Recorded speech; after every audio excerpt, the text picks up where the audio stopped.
राधे राधे। आज एक महान पर्व है, अक्षय तृतीया। देखिए, तृतीया तो हर महीने में आती है 2 बार। कृष्ण पक्ष में भी आती है, शुक्ल पक्ष में भी आती है ये तिथि, तृतीया तिथि। लेकिन ये इतना खास क्यों है? ये वैशाख महीने के जो शुक्ल पक्ष की तृतीया तिथि है, ये इतना महत्वपूर्ण क्यों है? उसके पीछे एक ही कारण है। देखिए, नाम ही है इसका, नाम में ही अर्थ छिपा है। नाम क्या है? अक्षय तृतीया। अर्थात आज आप जो भी सत्कर्म करेंगे, जो भी दान पुण्य करेंगे, जो भी धर्म कार्य करेंगे, उसका फल कभी क्षय नहीं होगा, कभी समाप्त नहीं होगा, अक्षय रहेगा। अर्थात सदा के लिए रहेगा, सदा आपका साथ देगा। इसलिए ऐसे दिन का लाभ उठाना चाहिए। साल में एक बार ये तिथि आती है अक्षय तृतीया। एक और अनंत चतुर्दशी जो है, उसका भी बहुत अधिक महत्व है। इस दिन आप जो भी सत्कर्म करते हैं, उसका फल बहुत गुना होकर प्राप्त होता है, बहुत अधिक आपको प्राप्त होता है। इसलिए लाभ उठाना चाहिए, इस एक एक क्षण का, एक एक इस तिथियों का लाभ लेना चाहिए। और ये अक्षय तृतीया इसीलिए भी इतना खास है क्योंकि देखिए, इसी दिन भगवान के 3 अवतार हुए थे। भगवान के जो मुख्य अवतार हैं, उसमें से 3 अवतार आज हुए थे, अक्षय तृतीया के दिन हुए थे। पहला नर नारायण भगवान का अवतार, दूसरा परशुराम भगवान का अवतार, तीसरा हयग्रीव भगवान का अवतार। इतना ही नहीं, जो इस पृथ्वी को पावन कर रही हैं, जिनकी कृपा से हमारे भारत भूमि का अत्यधिक महत्व है, पृथ्वी में भी इस भारत भूमि का अधिक महत्व है, जिनकी कृपा से, जहाँ दूर दूर से लोग आते हैं अपने पाप को धोने, जिनकी बहुत अधिक महिमा है, जिनका नाम भी अगर कोई सुन ले या पुकार ले, कितने दूर में भी रहकर अगर उनका नाम एक बार स्मरण कर ले, तो भी जीव के पाप भस्म हो जाते हैं। ऐसी गंगा माता, ऐसी गंगा मैया, उनका भी अवतरण दिवस आज ही के दिन हुआ था, इस अक्षय तृतीया के दिन। देखिए, लोग गंगा स्नान करते हैं लेकिन इंपॉर्टेंस नहीं समझते गंगा है कौन। अगर सामान्य नदी आप समझोगे तो आपको लाभ नहीं मिलेगा। गंगा नदी कोई सामान्य नहीं है। गंगा माता भगवान की भक्त हैं, भगवान के ही स्वरूप हैं। गंगा मैया दिव्य पर्सनालिटी हैं, डिवाइन पावर हैं, भगवान की ही स्वरूप हैं। जब आप ये समझकर गंगा स्नान करने जाते हैं, तब आपका पाप भस्म होता है। ओनली एक दूसरे को देखकर, जैसे अभी प्रयाग में हुआ था, एक के बाद एक व्यक्ति वहां पर जा रहे हैं त्रिवेणी में स्नान करने, इंपॉर्टेंस नहीं समझ रहे हैं ये गंगा यमुना सरस्वती हैं कौन, ये कौन है, क्या महत्व है, क्या महिमा है इस कुंभ का। इससे कोई लेना देना नहीं है, वो गया है तो हम भी जाएंगे। ऐसे एक दूसरे को देखकर लोग जाने लगे और सोचते हैं कि लाभ मिलेगा, लेकिन ये उनका भोलापन है। लाभ इससे नहीं मिलना है, लाभ तो श्रद्धा से ही मिलेगा, भाव से ही मिलेगा। वेद में स्पष्ट मंत्र आ गया, भावग्राह्य मणिडाख्यम भावा भावकरम शिवम। श्वेताश्वतर उपनिषद के 5वें अध्याय का 14 नंबर मंत्र।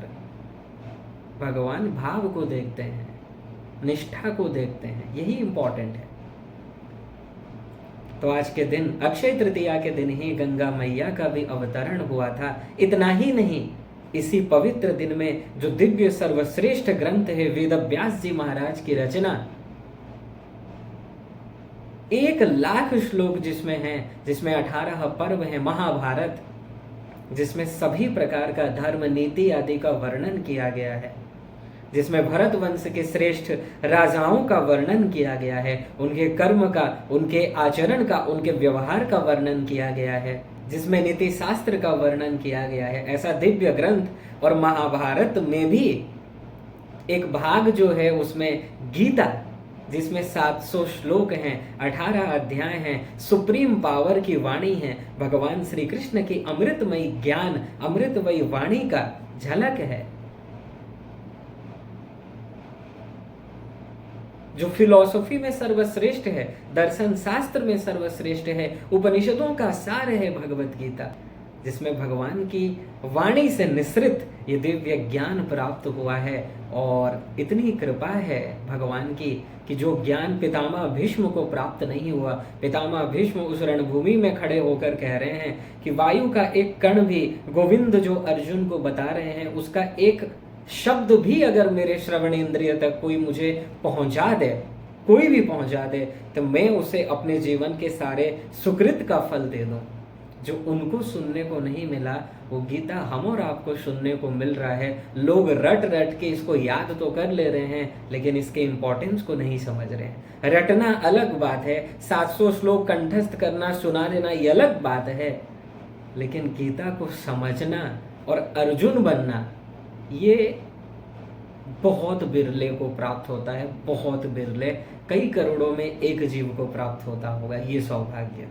तो आज ही के दिन महाभारत की भी रचना श्री गणेश जी महाराज ने शुरू की। वेद व्यास जी महाराज बोलने लगे, गणेश जी लिखने लगे। तो ये पवित्र दिन है, ऐसा पवित्र उत्सव। देखिए इतने सब कार्य हुए थे और इसी दिन से सतयुग और त्रेता युग का भी प्रारंभ हुआ था। तो ऐसे दिव्य अवसर का लाभ अवश्य उठाना चाहिए।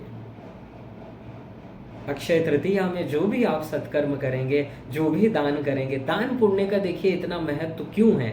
क्योंकि टोटल धर्म के 4 चरण हैं, सत्य, तप, दया और दान। और कलयुग में एक ही चरण बचा है, दान, क्योंकि यहाँ सत्य नहीं रहा। लोग जिसको देखो यार झूठ बोलते रहते हैं अपने पेट के लिए, अपने स्वार्थ के लिए। कलयुग में तपस्या भी नहीं रहा, कलयुग में दया भी नहीं रहा। दया का तो छोड़ दीजिए, यहाँ अगर आप किसी का उपकार भी करते हो वो व्यक्ति एहसान तक नहीं मानता है, दया तो दूर दूर तक नहीं है। तो चौथा रह गया दान। दान इसीलिए बताया गया क्योंकि मनुष्यों की आसक्ति धन में है। धन में आसक्ति क्यों है? क्योंकि धन से सब सामान मिलता है, इंद्रियों को सुख मिलता है धन से। धन होगा तो कोई विदेश यात्रा करेगा, किसी को विदेश जाने का मन है तो बिना धन के तो नहीं जा सकता। किसी को रेस्टोरेंट में जाकर पकवान खाने का मन है तो धन चाहिए, विदाउट धन कैसे होगा? किसी को एक बढ़िया सा लग्जरी घर चाहिए, लग्जरी कार चाहिए तो धन चाहिए इसके लिए। तो सब कुछ इस संसार में जो भी सामान मिलता है, इंद्रियों का जो आप सुख लेते हैं, धन से ही प्राप्त होता है। इसलिए मनुष्यों को सबसे अधिक आसक्ति अगर किसी में है, धन में है। वो सब कुछ छोड़ सकता है लेकिन धन को नहीं छोड़ सकता। एक बार देवता, मनुष्य और दैत्य ब्रह्मा जी के पास आए, पितामह से प्रणाम किया कि हे पितामह, हम आपके श्री चरणों में आए हैं, आपको प्रणाम करते हैं। आप तो सब कुछ जानते हैं, आप तो वेदों के ज्ञाता हैं, आप तो सृष्टिकर्ता हैं। कृपया हमारे कल्याण के लिए हमको कुछ बताइए। ये बृहदारण्यक उपनिषद में कथा है, 5वें अध्याय के दूसरे ब्राह्मण में 3 मंत्र में ये कथा का वर्णन किया गया है। तो ब्रह्मा जी से कहा कि कुछ उपदेश दीजिए हमारे कल्याण के लिए। जो बड़े बड़े लोग होते हैं ना, वो थोड़े से शब्द में ही बता देते हैं। तो ब्रह्मा जी ने देवताओं की ओर देखा, कह दिया द, मनुष्यों की ओर देखा, कह दिया द, और दैत्यों की ओर देखा, कह दिया द, और चले गए। अब सब एक दूसरे को देख रहे हैं, द का अर्थ क्या है। अपने गुरुजनों से पूछा कि ये जो ब्रह्मा जी ने द कहा, इसका अर्थ क्या है? तो गुरुदेव बताते हैं, देवताओं को जो द कहा, इसका अर्थ है इंद्रियों में कंट्रोल लाओ, दमन करो। दैत्यों को जो द कहा, तुम बहुत हिंसा करते हो तो थोड़ा सा दया का भाव लाओ। और मनुष्यों को जो द कहा कि तुम्हारी आसक्ति धन में है, जिस कारण से तुम पाप करते हो और भगवान की ओर बढ़ नहीं पा रहे हो, अपने कल्याण के मार्ग की ओर आप नहीं जा पा रहे हो, उसका कारण है धन में आसक्ति। तो थोड़ा दान करो और सदपात्र में करो। देखिए टोटल 4 पात्र होते हैं, ये भी ध्यान रखिए। दान करें किसको? ऐसा नहीं है किसी को भी मन आ जाए, कोई पैसा मांग रहा है उसको दे दिया जाए, नहीं। देखो वो दान का सही पात्र है या नहीं है। मान लो आपने किसी को पैसा दिया, उसने रिवॉल्वर खरीदा, कुछ पाप किया, हिंसा की, उसका दंड आपको भी मिलेगा। मान लीजिए आपने किसी को पैसा दिया, वो बहुत विकल होकर आपसे मांग रहा था, आपको दया आ गई, आपने धन दे दिया, वो जाकर नशा कर रहा है, शराब पी रहा है, दुर्व्यवहार कर रहा है, गलत आचरण कर रहा है या जुआ खेल रहा है, इसका दंड आपको भी मिलेगा। इसलिए सदपात्र में दान दीजिए, नहीं मालूम है तो मत दीजिए। ये बहुत इंपॉर्टेंट है। लोग सोचते हैं कि हमने दान दे दिया तो फल मिल जाएगा, नहीं, सदपात्र में दान देना चाहिए। 4 पात्र हैं, कौन कौन? पहला तो है डिवाइन पात्र, हरि और गुरु। इनके एरिया में जो भी आप दान करेंगे उसका फल आपको दिव्य ही मिलना है, डिवाइन फल ही आपको मिलना है। क्योंकि हरि गुरु को अपने लिए कुछ नहीं चाहिए। वो आपसे दान लेते हैं अपने लिए नहीं, आपके कल्याण के लिए। अगर कोई अपने सुख के लिए आपसे दान ले रहा है, वो फिर कैसा कहा जाएगा वो महापुरुष है, बताइए। नहीं, महापुरुष को तो कुछ नहीं चाहिए।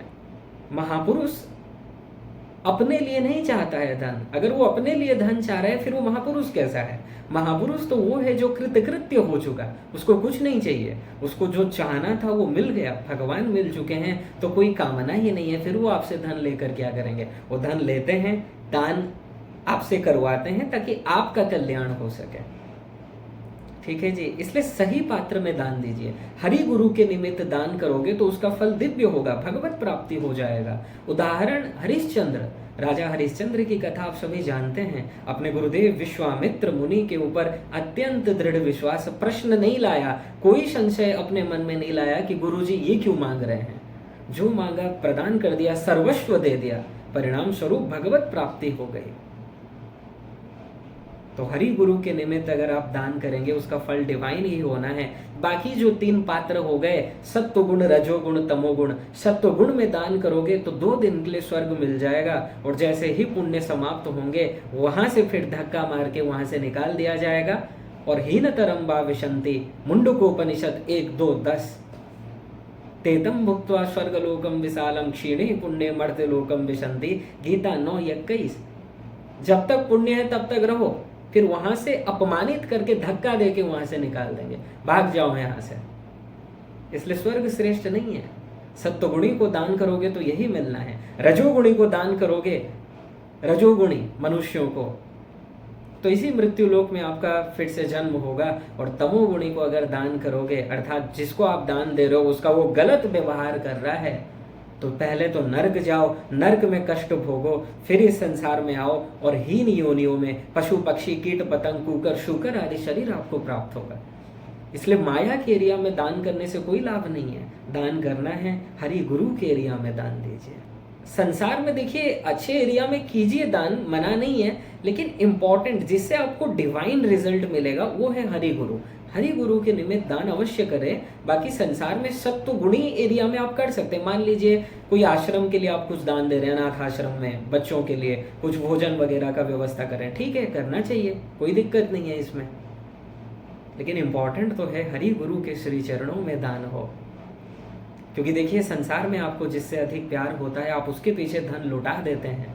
और अगर हरि गुरु के लिए आपको प्यार होगा तो निश्चित रूप से आप वहां भी धन खर्च करने में हिचकिचाएंगे नहीं। अगर हिचकिचा रहे हैं इसका मतलब आपको हरि गुरु से प्यार नहीं, आपको तो उसी संसारियों से ही प्यार है। क्योंकि ये सीधा सा नियम है, आप जहां प्यार करोगे, जहां मन की आसक्ति होगी, वहां पैसा आप खर्च करेंगे, उसके प्रति आप पैसा खर्च करेंगे। इसमें कुछ सोचने वाला विचारणीय विषय ही नहीं है। और अगर हरि गुरु के निमित्त दान करने में आपके मन में ये आ जा रहा है कि मैं क्यों दूं, क्यों करूं दान, इनको क्या आवश्यकता है, ये सब चीजें अगर आपके मन में आ रहा है, तब आप साधक नहीं है, तब आपको प्यार नहीं है हरि गुरु से। पहला बात, आपका है ही क्या? इस संसार में भगवान ने ही आपको ये मनुष्य शरीर दिया। जब माँ के गर्भ से आप आए थे आपके पास कुछ नहीं था, ये शरीर भगवान ने दिया, बुद्धि आपको भगवान ने दी, शक्ति भी वो दे रहे हैं जिनकी कृपा से आप कुछ वर्क कर पा रहे हो।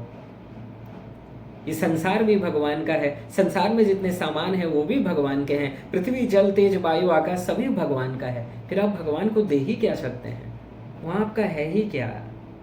आपके तो केवल भगवान ही है। इसलिए जो भी भगवान दिए सब कुछ भगवान का है। भगवान की वस्तु ही भगवान को देने में कैसा संकोच? वहाँ ये भाव ले आना कि मैं दे रहा हूँ, अरे तुम्हारे पास है ही क्या जो तुम दोगे? वहाँ तो यही है, तेरा तुझको अर्पण, प्रभु जी का प्रभु जी को अर्पण, क्या लागे मेरा, ओम जय जगदीश हरे। इसलिए कभी भी अहंकार नहीं लाइए, अपने को भूरी भाग्य सौभाग्यशाली मानिए कि गुरु अगर आपसे कुछ ले रहे हैं, वास्तविक गुरु, क्योंकि उसका फल तो आपको डिवाइन ही मिलना है, दिव्य ही मिलना है। हरि गुरु के यहाँ तो विभोर होकर दान करना चाहिए। अरे दान क्या है, आप उन्हीं की वस्तु उन्हीं को प्रदान कर रहे हैं। लेकिन गुरु याद रखिएगा, वास्तविक गुरु हो, कोई माया के अंडर वाला व्यक्ति ना हो। ठीक है, ये बात भी ध्यान रखिएगा, क्योंकि गुरु हम पहले भी बताए हैं जो भगवत प्राप्ति कर चुका है, क्योंकि हरि और हरिजन में कोई अंतर नहीं है। लेकिन मायाधीन जो व्यक्ति हैं वो तो इसका गलत इस्तेमाल करेंगे, गलत यूज़ करेंगे, वो स्वयं माइक हैं, उसके अकॉर्डिंग आपको रिजल्ट मिलेगा, ये बात ध्यान में रखिएगा। ठीक है, अक्षय तृतीया में आज के दिन निश्चित रूप से दान कीजिए, जितना भी जो भी संभव है। कई लोग बोलते हैं क्या करें दान, अरे आप अपने सामर्थ्य के अकॉर्डिंग दान कीजिए, कुछ नहीं है, पत्ता पुष्प फल कुछ भी दे दीजिए। अरे दान क्या है, भगवान की वस्तु है, भगवान को सौंप देना है। कुछ नहीं है, अपने मन बुद्धि को ही भगवान में लगा दीजिए, ये सबसे बड़ा दान है। मन बुद्धि को भगवान में लगा देना, ये सबसे बड़ा दान, और यही साधक को करना भी चाहिए। अपने सामर्थ्य के अकॉर्डिंग दान दीजिए, लेकिन इंपॉर्टेंट अपने मन बुद्धि को भगवान में लगाइए। मन बुद्धि भी आपका नहीं है, ये तो आप अपना मान लिए हैं। ये मन बुद्धि किसका है, भगवान का है, क्योंकि अभी ये माया से युक्त है, माया भी भगवान की है, और कल को चल के ये दिव्य हो जाएगा, वो भी भगवान की शक्ति है। मन बुद्धि आपको मिला है भगवान में लगाने के लिए, संसार में लगाने के लिए नहीं है। इसलिए सबसे बड़ा दान तो यही होगा, सबसे बड़ा उपासना तो यही होगा, अपने मन बुद्धि को भगवान में लगा दो। इससे बड़ा दान, इससे बड़ी उपासना कुछ नहीं है। भगवान को आपसे कुछ नहीं चाहिए, वो तो बस यही चाहते हैं आपका कल्याण हो जाए। आप भगवान के हैं, आप भगवान को प्राप्त कर लें, आप इस दुखों से, ये जो जन्म मरण का चक्कर है, इससे छुटकारा आपको मिल जाए, और आप अपने असली घर को जाएं, क्योंकि आपका अधिकार है अपने असली घर को जाना, अपने असली माता पिता को प्राप्त करना। और इस अनंत कोटि ब्रह्मांड के असली माता पिता तो केवल राधा कृष्ण ही हैं, सीता राम ही हैं, गौरी शंकर ही हैं। बस उनको पहचान लो, उनको अपना मान लो, सर्वस्व समर्पित कर दो, हो गया कल्याण। यही अक्षय तृतीया बता रहा है, और कुछ नहीं। प्रत्येक त्योहार, प्रत्येक पर्व का एक ही उद्देश्य है, जीव भगवान की ओर चले, और आज जितना आप करेंगे उसका फल अधिक मिलना ही है, क्योंकि आज का दिन अक्षय है। इसलिए जितना हो सके भगवान की आराधना करें, भगवान की उपासना करें, अपना तन मन धन सब कुछ भगवान में लगा दीजिए, और फिर देखिए परम कल्याण, फिर देखिए दिव्य आनंद की प्राप्ति आपको बहुत जल्द हो जाएगी। लेकिन ये मत सोचो कि आज लगा दोगे और कल से पाप करेंगे, ये नहीं होना चाहिए। देखिए एक एक दिन विशेष होते हैं, इसलिए बताया गया है, लेकिन साधक को तो यही होना चाहिए, निरंतर अपना मन हरि गुरु में ही हो, तन सही एरिया में तन से सेवा हो। जैसे माता पिता का सेवा कर लिए, गुरुजनों का सेवा कर लिए, भगवान की सेवा कर लिए। अब लोग बोलेंगे भगवान की सेवा कैसे करें, भगवान तो नहीं मिले। मन ही मन सेवा कीजिए, कुछ भी भगवान का रूप बना लीजिए और सेवा कीजिए, हो गया जी सेवा। या फिर भगवान का जो विग्रह है उसको विग्रह मत मानिए, वो जो लड्डू गोपाल हैं साक्षात लड्डू गोपाल ही हैं, आपको निहार रहे हैं, मानिए। ये मत सोचिए कोई मूर्ति खड़ा है, कोई विग्रह है। मूर्ति मानोगे तो मूर्ति का ही रिजल्ट मिलेगा, और सच में लड्डू गोपाल मानोगे तो लड्डू गोपाल का ही रिजल्ट मिलना है, वही आपसे बात करने लगेंगे। ये फैक्ट बात है। और धन आपको जो भी प्राप्त हुआ है सही एरिया में संसार में लगाइए, और ज़्यादा से ज़्यादा हरि गुरु के निमित्त दान दीजिए, दान कीजिए, जिससे आपको डिवाइन रिजल्ट मिले, दिव्य फल प्राप्त हो।